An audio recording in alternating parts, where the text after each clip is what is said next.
हैदराबाद में Pakistan peoples party Sindh के सदर सेनेटर निसार अहमद खोड़ो ने पीपी हैदराबाद डिवीजन के सदर आजिज धामरा की रहायशगाह पर मीडिया से गुफ्तगू करते हुए मुल्क दुश्मन बयानात और केनालों के मामले पर वजाहत पेश की। मज़ीद तफसीलात बिलावल मीर की इस रिपोर्ट में।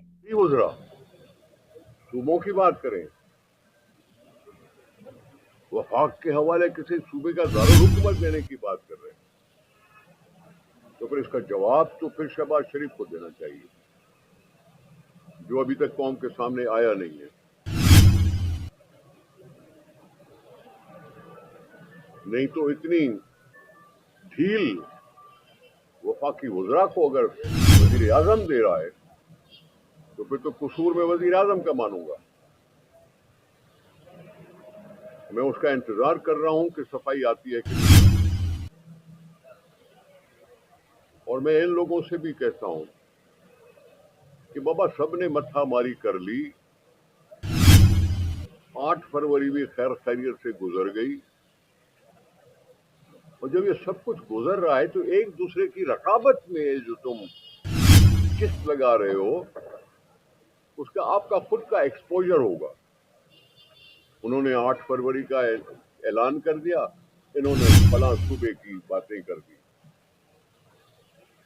हासिल दोनों को कुछ नहीं हुआ, क्योंकि लोग अब चाहते हैं कि ठहराव आए सियासत में, हम 5 साल पूरे करें, फिर अपनी मर्जी दिखाएं किसको पसंद करें या किसको नापसंद करें।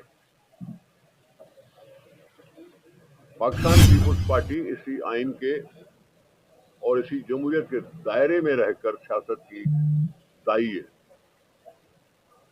2 साल गुजर गए जमहूरियत को चलाते हुए, कभी हमने ये नहीं कहा कि हमें वजारतें चाहिए।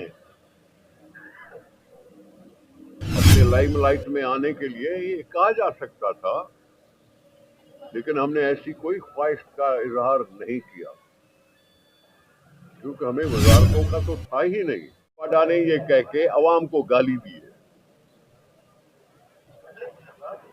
फैसल वाडा ने ये बोलकर अवाम को गाली दी है, क्योंकि सियासतदान अवाम के वोटों से जीत कर असेंबलियों में पहुंचते हैं, हुकूमतों में जाते हैं,